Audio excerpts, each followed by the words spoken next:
Alright, so friend of the channel is back with another FNAF video, this time talking about Michael Afton. Not Mike Schmidt, Michael Afton.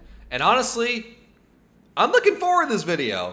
I'm looking forward to this video a lot because Michael Afton is such a complicated, while also being the most interesting, while also being the most frustrating character to talk about in this entire series. Is he a good guy? Is he a bad guy? Do we play as Michael Afton FNAF 1, FNAF 2, FNAF 3, FNAF 4, FNAF 5, FNAF 6? All these games, do we play as Michael Afton? Who knows? Is the FNAF 4 crying child Michael Afton? Or is Michael Afton the Fotsy Bro older brother who shoves his younger brother in the mouth of Fredbear? But Michael Afton's Fotsy Bro, not the FNAF 4 crying child. The FNAF 4 crying child name is still unknown to this day, even more than a decade later. Since FNAF 4 came out in 2015, and we're in the big Lord 2026, and we still don't know what FNAF 4 is all about. But I'm looking forward to this video a lot, mainly because I'm very curious and I want to reopen the bandage the wound a little bit, which it sounds a little bit bizarre, but hey, it's FNAF. It sounds a little bit bizarre, but what I mean is I want to have these conversations again about what Michael Afton is all about, who he is he a good guy or bad guy? Mainly because of what happened in the FNAF 2 movie, which, spoilers for a movie that is now, let's see, December, January, February, March, April. Well, I guess it wasn't too hard. For spoilers for that movie. Michael Afton is in the movie, and Josh Hutcherson, who we always assumed to be Mike Schmidt, Michael Afton, being the same person, in the FNAF 2 movie, it came out that this completely separate person is now being named Michael Afton. Which, speaking of the FNAF 2 movie and everything, and I kind of wish I brought this up in the intro of the last FNAF video we did last week, but I actually went back and rewatched both the FNAF 1 and FNAF 2 movies, and my opinion on it, I would say, is pretty consistent with what I thought when I first saw the movies in theaters.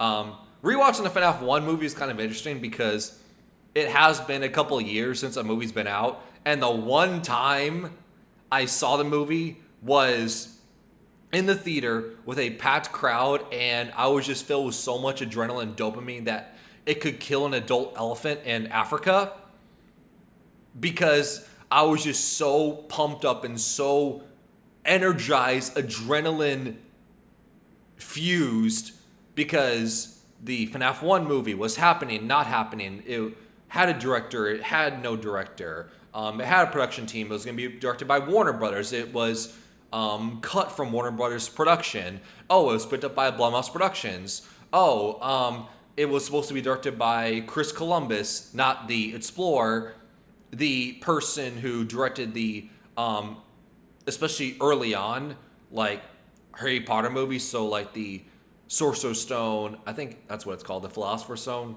It's one of the two, and Chamber of Secrets when they were kids. Yeah, he was supposed to direct the FNAF movie, and then that went away. So I was just so adrenaline fused because it has literally been a huge this huge thing of this we won't we relationship of this movie never coming out. It is coming out. So when it finally came out a decade later, I was just so pumped and everything. So to actually sit here on this couch I'm sitting right now and to rewatch the movie, not in a packed theater, removing, again, 10 years of excitement and adrenaline of this we won't we game, watching the movie again in your own home, I would say it was a fun experience. It obviously wasn't as hype because, well, obviously we already seen the movie, but it reminded me a lot of Spider-Man No Way Home, where you watch Spider-Man No Way Home in the packed theater and it's just so much fun because, hey, you see Andrew Garfield and Tobey Maguire come in the movie and everything, and it's so fun, and you're in a packed theater, and everyone's just having fun and everything. But then when you watch No Way Home, not in a packed theater, not with everyone else, it just in your own comfort of your own home alone and everything, and people say the experience is obviously not the same, but people say the movie is a lot worse if you watch the movie alone in your own home compared to a packed theater. Is supposed to be a movie that is like a theme park ride. I didn't really feel that way in the FNAF movies, especially FNAF 1. Again, like I said earlier, my viewpoints, my review, I would say hasn't really changed when I first saw the movie. I would say my opinion on it is, and always will be, that I think the movies are fun. I personally have a good time with them. But are they perfect? No. Do I wish they were better, and do I have some actual constructive criticisms? Yes. But this also goes to another point, and I'm going to expand a little bit further, because I also just recently watched the Mario Galaxy movie last week. And this is kind of the same thing, where a movie comes out that is based on a video game series IP, and critics hate it, but audiences love it. And you have this whole polarizing back and forth of, oh, critics hate the movie, but audiences, love it. And the common defense is, well, it wasn't made for you, it's for the fans. Or that was in the FNAF 2 case, but in the Mario Galaxy case, oh, it's made for kids. And to me, I'm not a fan of that kind of dialogue, that kind of discourse, because the reality I see is this. If you watch the movies and you have a good time and you enjoy them, great. More power to you. Someone like me, you watch the movies, you have a great time, there's something you can find that you're able to personally enjoy. It's not perfect, but you're able to find something that you enjoy. Great. More power to you. And if you watch the movies and they're just not made for you, you're not able to, get in on the fun, there's nothing wrong with that. There's countless things where other people say is very popular that they love, but me, myself, personally, I'm not a fan of, I didn't get into. For instance, not a huge fan of the Star Wars Andor show on Disney+. Everyone else raves on it. I'm personally not a fan of it. I didn't click with it. Doesn't mean what I have to say about other Star Wars properties is wrong, and vice versa. The people who love Andor doesn't make them any more right. It's just not my cup of tea, not my taste. Same goes for animes like, Attack on Titan, Demon Slayer, JJK, Jujutsu Kaisen.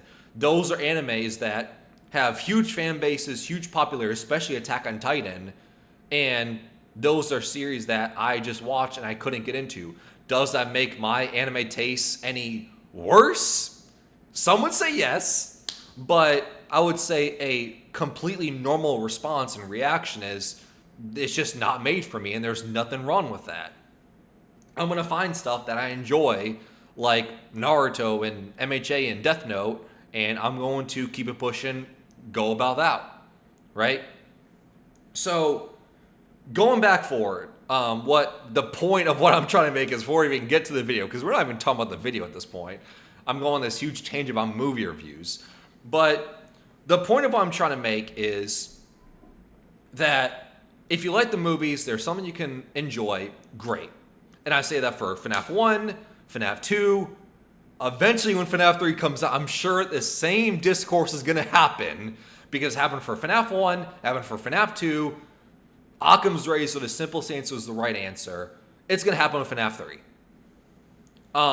It's going to be loved by fans. But it's going to have a low critic score. People are going to say it's bad. Audiences are going to love it. Same thing's going to happen, I guarantee you, with FNAF 3. Same thing happened with Super Mario Brothers movie and the Super Mario Galaxy movie. That critics hate it, but audiences love it. This is what I'm trying to say. Again, I don't know if this makes any sense. But what I'm trying to say is that it's not that black and white. And what I mean is, people can like it. That's great. That's fine. That's a totally normal reaction. And people who don't like it, that is also a totally normal reaction. That's fine. The issue, though, is when people hate on the movie or even have actual constructive criticism of the movie that's labeled as toxic or hating. And then the people who, vehemently defend the movie, saying, oh, well, why do you care? Why are you complaining? This movie's not made for you, so why do you care so much? Again, both sides I think are wrong. Labeling all criticism as automatic hate and being toxic is not right at all. And on the same token, you religiously defending something just because someone has a different opinion is also wrong. The world is not that black and white. If you enjoy it, hey, more power to you. You enjoy it, and just leave it at that. If you enjoy the movies, more power to you. If you don't enjoy the movies, that is also fine. That's also valid. And that's where we should leave it, right? Because I did see that discourse on the Mario Galaxy movie where, people say it's a kid's movie and it's fun, but people who have some criticism, even if it's constructive and valid criticisms, which again, the movie's not perfect, you can have valid criticisms, automatically labeling it as hate is just, to me, stupid. Same goes for me with the FNAF movies. Do I enjoy them? Do I have fun with them? Absolutely. Are they perfect and do I have actual criticisms? 100%. And I think my criticisms are valid and have some weight to it. And if you say, well, it's not made for you, well, I've been a fan of the FNAF series since it first originated in 2014, and I've been addicted and consumed by this franchise ever since. So I've been going on 12 years of being part of this fandom. So the movie is 100% made for me. I know how this franchise works. Respectfully. Anyway, back to the actual topic of the video. Let's hear about Michael Afton. And also give my voice a break since I've been talking for the last 15 minutes. And I don't even know if any of it made any sense. But let's go. What if I told you every Five Nights at Freddy's game had the same protagonist? Behind every fake name, every hidden mission, one person was at each location trying his best to survive.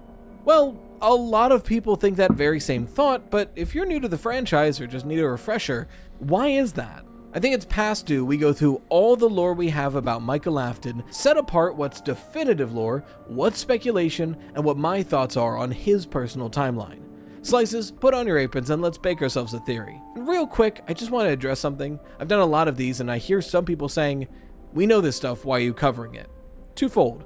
One, we got no FNAF news, I gotta eat. But two, there's new people coming. Yeah, because unfortunately, we still do not have a new FNAF game that I'm still holding out hope. Please, Steel Wool Gods, please announce a FNAF game that's coming out at the end of this year.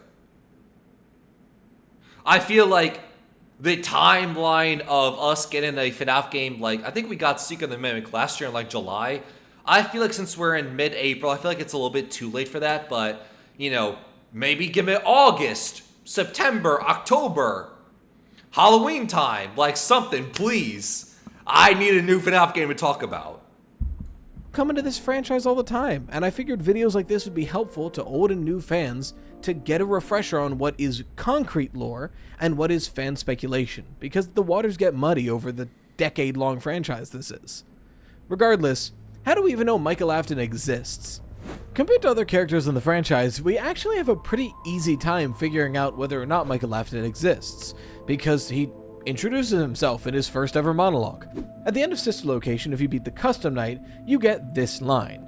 Father, it's me, Michael. Because that alone tells us so much. Father is likely referring to Mr. Afton from the beginning of the same game, and Michael, so Michael Afton. Clear as day. And from this monologue, we know that he's the protagonist of Sister Location, that the Scooper ending is the canon one, and that after Sister Location, he's hunting down William Afton. And that's a lot. We also know that he was sent down here under the direction to put her back together. Likely the little girl inside of Circus Baby, who we know from this video is Elizabeth Afton. And that's a lot. Again, this is just the first game he speaks in. But from there, and now that we know he exists, what else can we know definitively about him? Well, if we look at FNAF 4, and we know that he's the son of William Afton, and we're pretty certain the crying child is the son of William Afton, that all but confirms this older brother in a foxy mask to be Michael Afton. So we know that he bullied his younger brother to the point of accidentally killing him in the bite of 83. The difficult part about this whole discourse of who is Michael Afton in this house, is it the younger brother, the FNAF 4 crying child who is traumatized and gets shoved in the mouth of Fredbear and dies? Or is it the person wearing the, as you can see, the foxy mask and scaring his younger brother, right? Because what made it very difficult is the FNAF security logbook, because you have like text in the FNAF security logbook saying like, oh, was your favorite toy like a toy phone? There's a drawing of Nightmare Fredbear in one of the pages. I'm trying to think what else. I think it also, if I'm not mistaken, I could be wrong, it's been, I don't know how many years since the FNAF Security Logbook came out. I think that came out when we were in like the FNAF 6 Ultimate Custom Night era of FNAF, and I feel like that was over a decade ago at this point. If not, it's coming up very close. I think it also does mention the FNAF 1 audio tapes that you hear very randomly in the FNAF 4 nights. So, and also, like I just brought up, one of the toys you see in the FNAF 4 bedroom is a toy phone. That's why I brought that up. I don't know if I made that clear as I was rambling on other references from FNAF 4 in the security logbook. But it's one of those things where, is it Michael Afton or is it the older brother who goes unnamed? And I feel like at this point, we are at a stage where the Foxy Bro older brother is Michael Afton, and the FNAF 4 crying child is a name unknown, and it is possibly Dave or David or who knows, or someone else. Or hell, maybe with the gray striped shirt, it's linked to Gregory from Security Breach.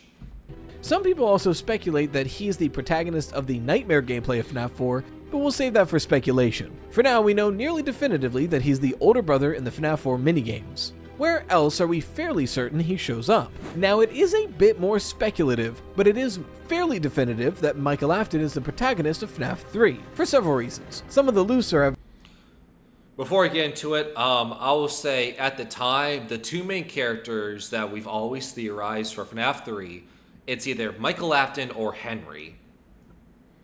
Both go into a rundown Phasma location to confront William Afton and burn the place down. So both Michael and Henry are then connected. evidence is that in the survival logbook, Foxy is the stand-in guard for the FNAF 3 location, Foxy being related to Michael Afton because of the mask thing. Some stronger evidence is that all of the phantoms are animatronics Michael Afton would have seen, so if it's hallucinations, that makes sense. And even if it's some weird agony projection from William Afton, it would still make sense to be basing off of the memories of Michael. But frankly, I think the strongest evidence is that monologue we touched on from Sister Location, because it's not just any backdrop. During the monologue, we see the charred and burned down remains of Fazbear Frights, the haunted house of FNAF 3, and at the very end, a burnt Springtrap gets up out of the rubble.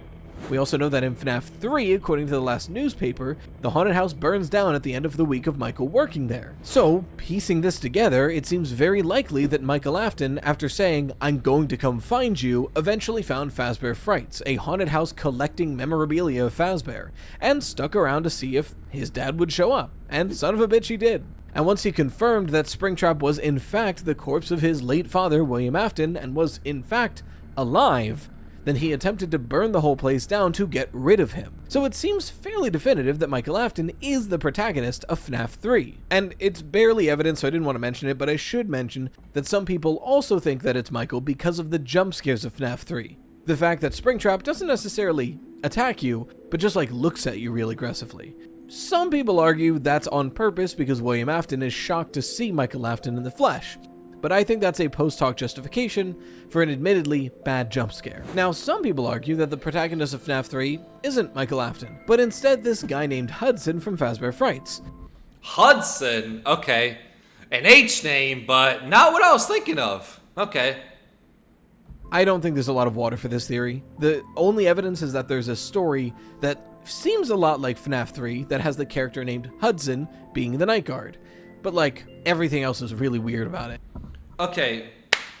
I could be wrong, but if my memory serves correct of what the Hudson story is in Fazbear Frights in FNAF 3, isn't a thing where he's the night security guard and every single time he's in the office, he falls asleep, and then when he wakes up at the end of his shift, he notices his body getting more. I don't know how the best way to interpret this and say this. His body starts getting inflated like a balloon. I don't know how else I can explain it better, but his body starts to inflate like a balloon. And each night he goes back and his body gets more and more and more inflated to the point where, just like a balloon, it gets inflated so much where it bursts. Come to find out, the reason why his body's getting inflated is because each time he's asleep, his mouth is open and the mini Renas from Dislocation are crawling into his mouth and either are putting something inside his body to cause him to be inflated, or them simply camping inside his body is enough for him to inflate. It's still very bizarre and weird.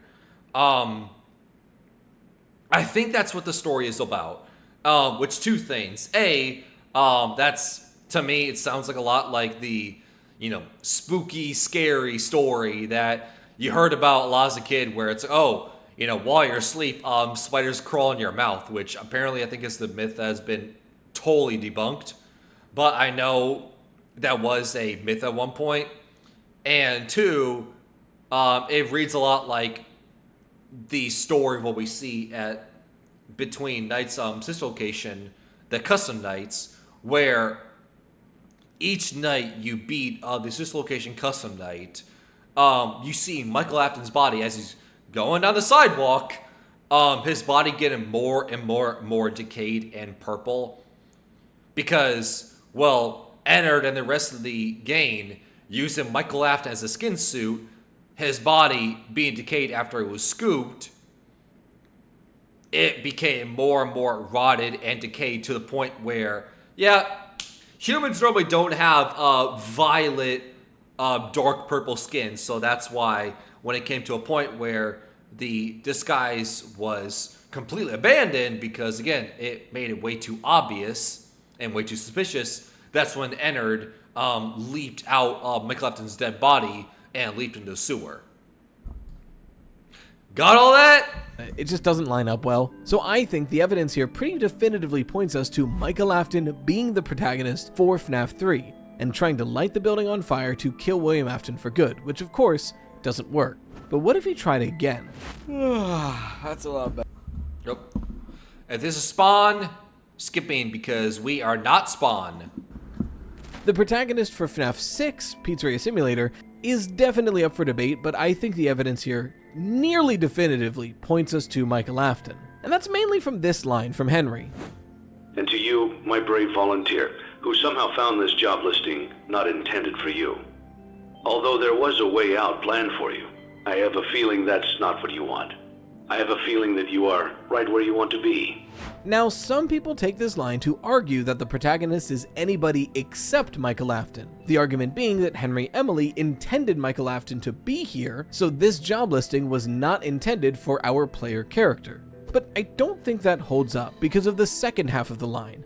There was an exit intended for you, but I have a feeling that's not what you want. I have a feeling you're right where you want to be. Let's walk through the logic here for a moment. If this was intended for a random bystander to accept the job, why?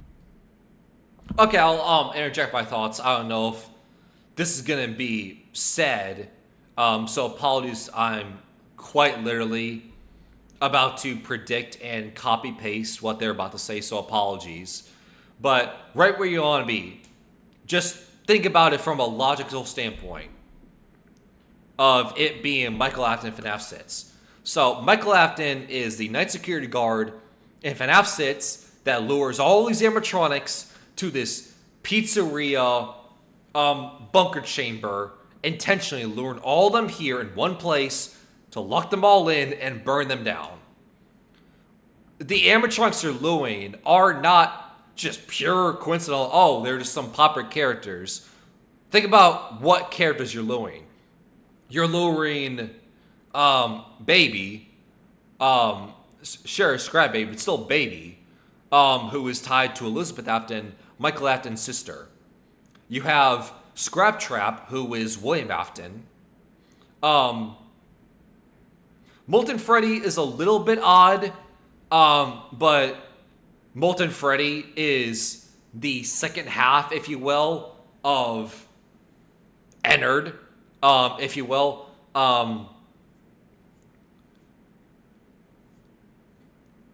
And I talked about this in previous videos, but the backstory is...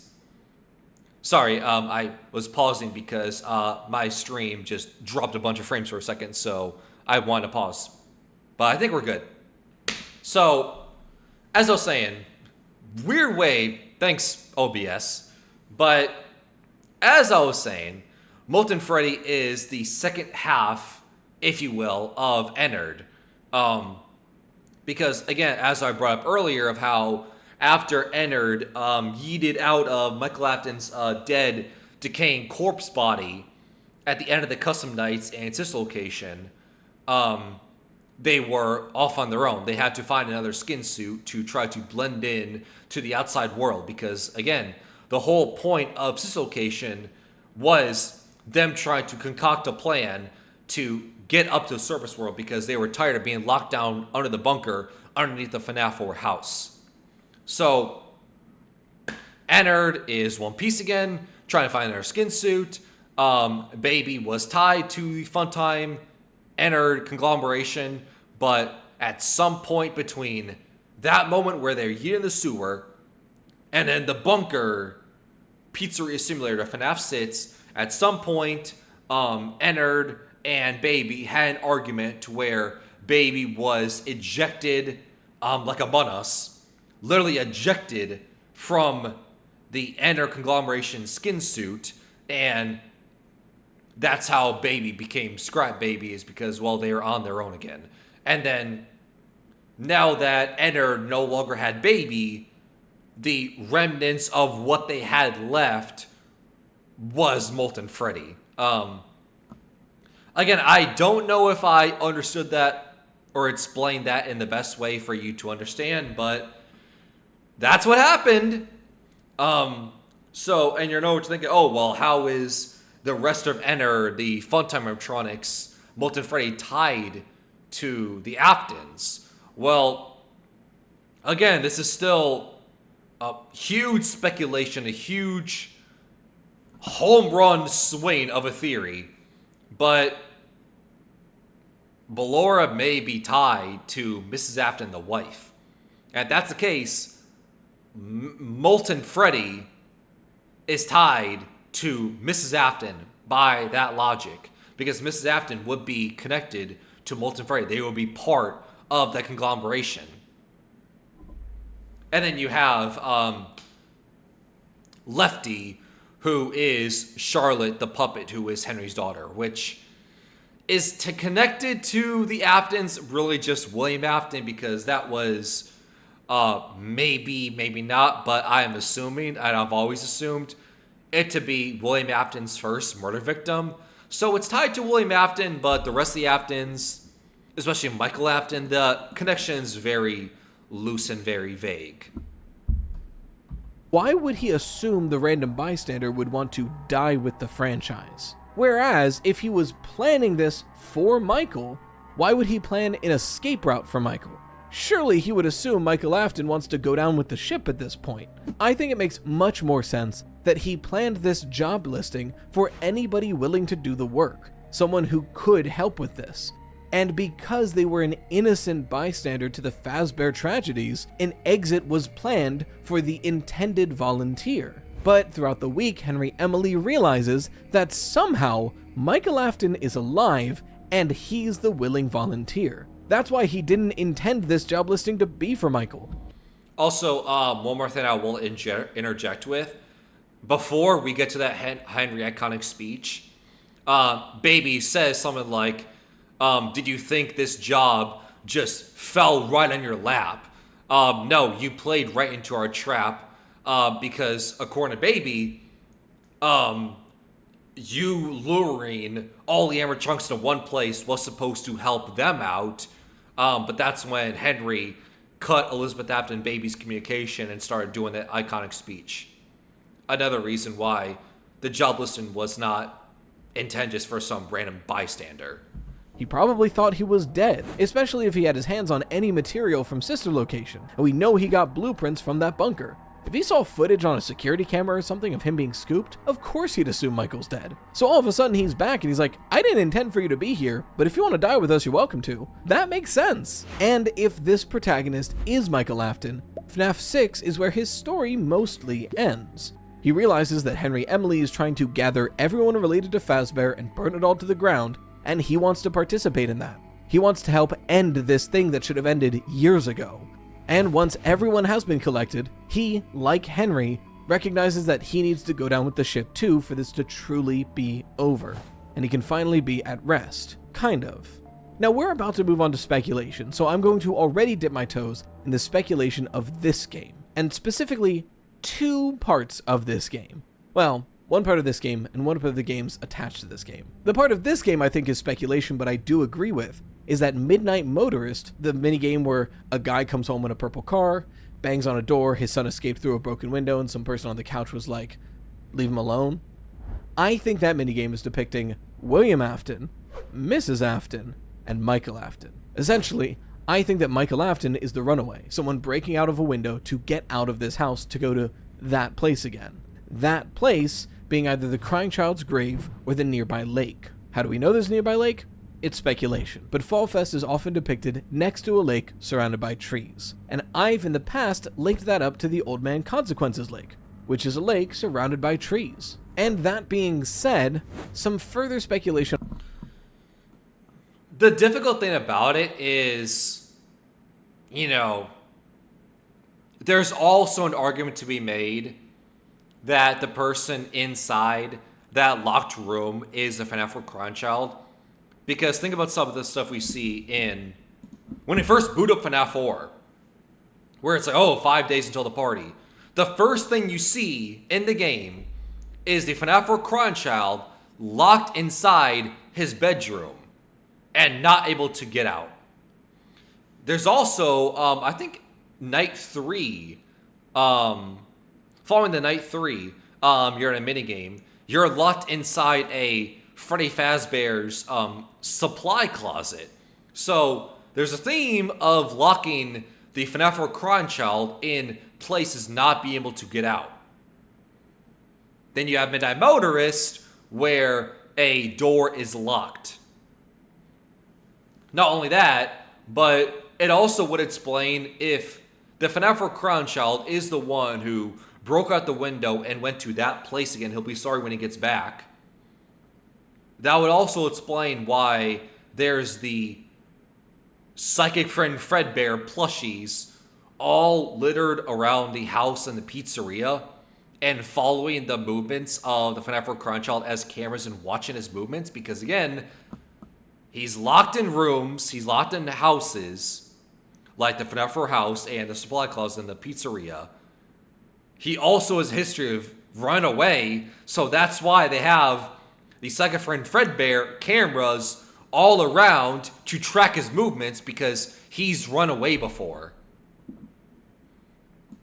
So I want to throw that out there. I don't know how true that is, but I at least want to give a little devil's advocate here.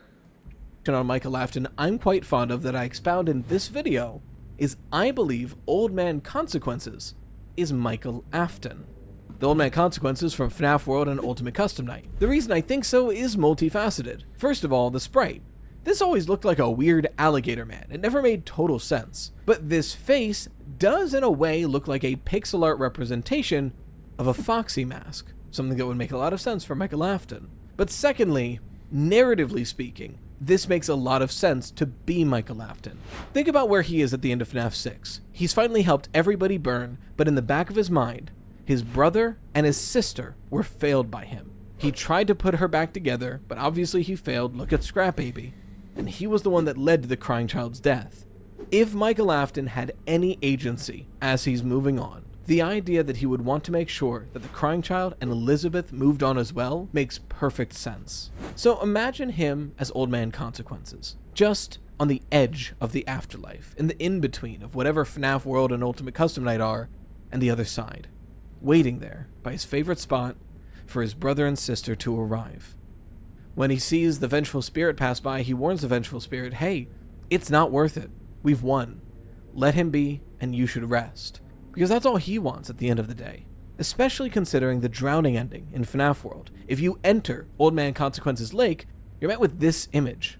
This image has not made a lot of sense and has a lot of interpretations, but I like to see it as three silhouettes watching TV. Michael Afton in the middle, an arm around his younger brother and younger sister. He may have failed them in life, but in the afterlife, they can be a happy family again. They can have each other doing what Michael Afton loves most, watching TV. I think that's a sweet ending for him, and it's speculative, but I think it makes logical sense. And it's not the only speculation we have on Michael Afton, because there's arguments to be made that he's not only the protagonist of Sister Location and 6 and 3, but possibly 1, 2, and 4 as well. We've already discussed how Mike is likely the older brother in the minigames of FNAF 4. But what if I told you he's also the one having the nightmares? Now I know on the surface it does make the most sense for the crying child to be the one having these nightmares, but there's 2 points of evidence that I think lean more towards Michael Afton. One, the layout of the animatronic attacks is eerily similar to FNAF 1, and most damning, the FNAF 1 Night 1 phone call can be heard in reverse during one of the nights of FNAF 4, which doesn't make any sense if this is the crying child. Sure, it's a nightmare. We can excuse a FNAF 1 phone call randomly playing in a house, but for it to be in someone's nightmares, they would have had to heard it. And the crying child never worked at Freddy Fazbear's Pizza. He died when he was like 5, but Michael Afton likely did. So then how do we explain this? Is this just nightmares that Michael Afton is having? Well then why does the crying child have such similar nightmares? This is unfortunately when we get into the hallucinogenic gas possibility of it all. One of the Tales in the Pizzaplex stories is called Didophobia, and it shows us essentially another angle of something that smells a lot like FNAF 4. A kid named Rory is trapped in this barren testing chamber with mannequins on sticks that come at him every night, and it's constantly being filled with hallucinogenic gas to make everything seem real. His entire life is waking up, wandering around his house a little dazed and confused and somewhat tired, and then giving up and going back to bed. Then having a horrific nightmare that's identical to FNAF 4. And we learn in this story that this chamber is attached to the Sister Location bunker. Now, this is an insane story, and I don't think this story exists in the games, but a chamber like this does make sense to, unfortunately. And that's mainly because of the private office in Sister Location, where in it we see these screens of the FNAF 4 location. One that's different from the house we see in the daytime minigames. Not to mention that on the Fuse map, we see this and this. which are both layouts from FNAF 4. So it seems like these games are suggesting that Sister Location Bunker and the FNAF 4 location are connected in some way. So if these chambers do exist, well, I think that might explain these similar nightmares. My thinking is that if these chambers existed before the death of the crying child, that William Afton may have taken Michael Afton and put him into the chambers as punishment for what happened to the crying child. Now, to be clear, I don't think it's because William Afton cares about his kid or anything like that. Rather, I think it was William Afton angry that he embarrassed the company. I mean, the crying child, the son of William Afton, dying in the main mascot of your restaurant is a bad look on a good day. But doing this is sort of a three birds with one stone situation. If he's the Midnight Motorist escapee, the kid who keeps running away, then this would keep him contained. He's also a perfect test subject because no one's going to check up on him because it's his son. There's no one to report him missing. And thirdly, it's petty revenge for what happened at the business. And so if Michael Afton was being put in these nightmare chambers, then he was experiencing this torture over and over. And then even when he gets out, if he goes to the FNAF 1 location and experiences something similar in real life, the idea that his nightmares would be colored by this makes perfect sense. But if he was being put in these nightmare chambers, he'd also be incredibly manipulatable. And if so, what would William Afton manipulate Michael into doing? The main argument for him being the protagonist of 1 and 2 is the linking of the characters Mike Schmidt and Fritz Smith, two of these likely fake names who were working at the Fazbear locations. The reason they're linked is they were fired for the exact same reason: tampering with the animatronics, general unprofessionalism, odor. Now, some people attribute the odor thing to the whole walking corpse stuff, which does work, but personally, I think these events happened before Sister Location. So for me, I have a different explanation, which admittedly is very speculative, but it's based off the loose evidence we'd already talked about in FNAF 4. Think about the fact that he gets... The tampering with animatronics, odor, all that stuff would make a lot of sense if Sister Location came before that. I've always been of the mindset that Sister Location happens very, very early on in the timeline. It's like, if we had to do like a game timeline, it's like Secret of the Mimic is first because we know it's the only game that canonically takes place in like the 70s. It's like Secret of the Mimic, and then like maybe Sister Location's next, or maybe like Into the Pit, and then Sister Location's next. Like it's that early in the timeline.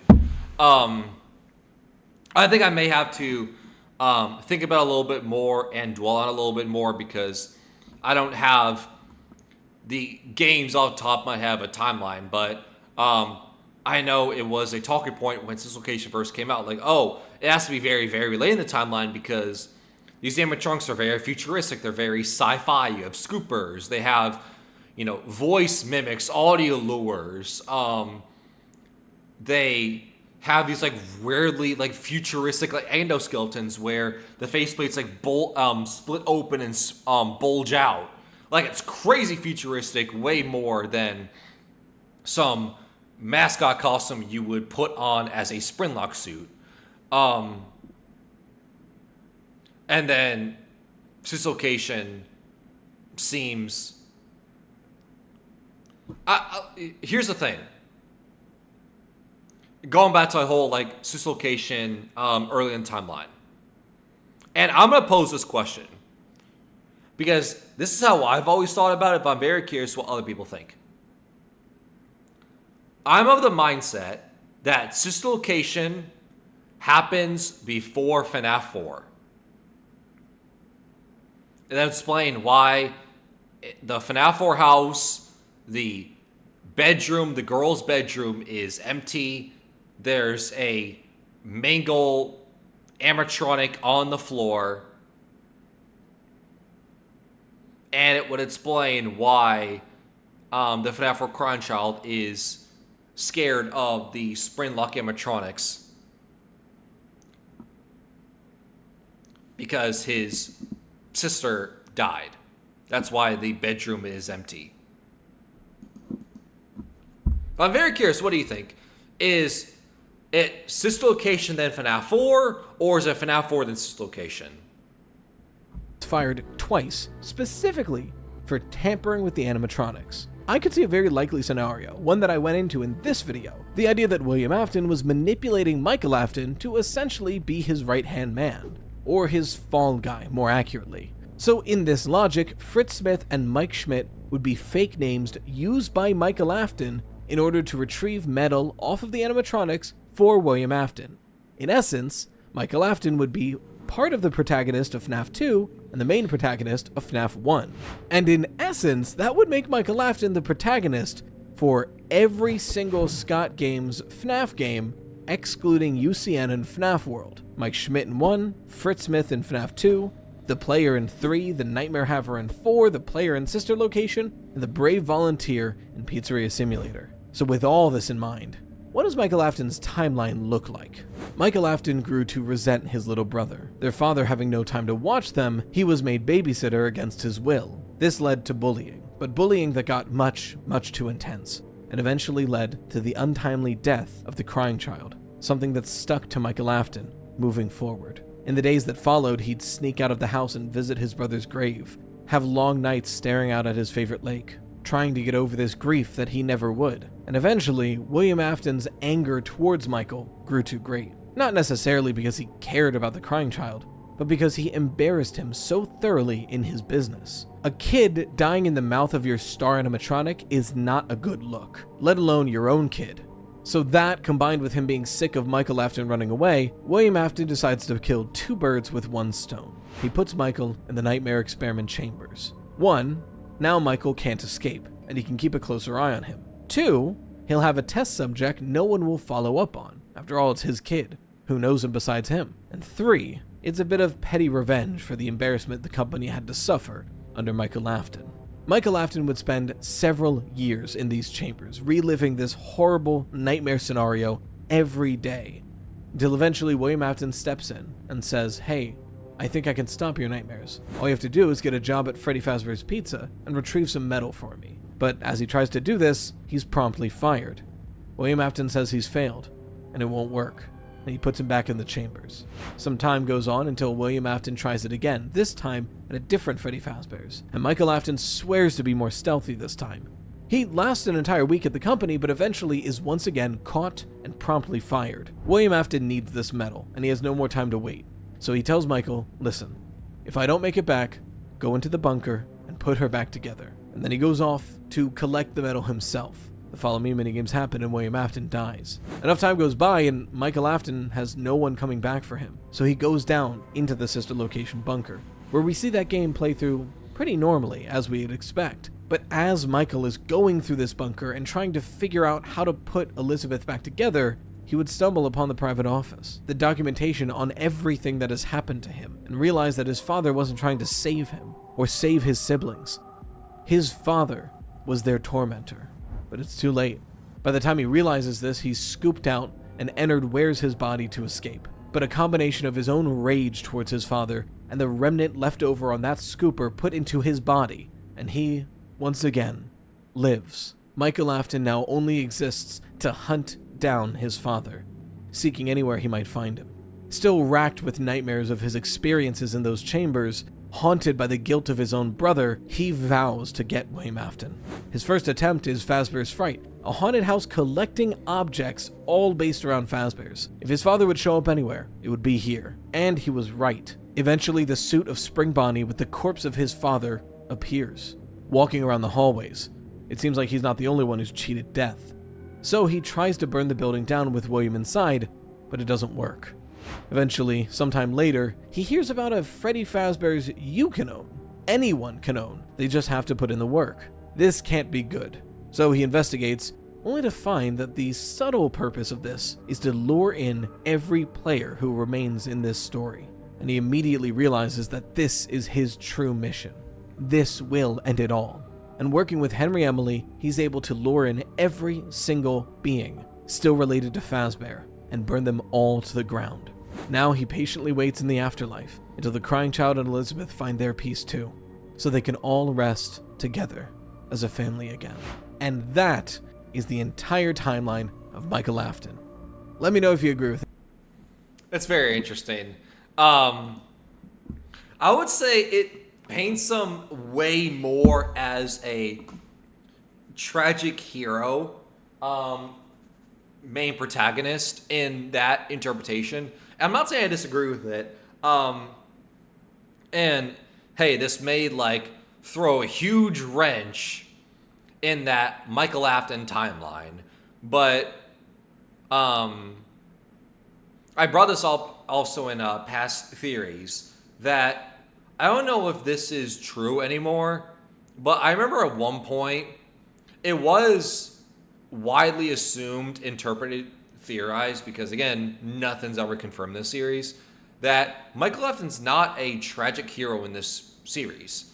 He, a lot like the FNAF 2 movie interpretation, is a lot more of an antagonist. He's not a hero. He's not a good person.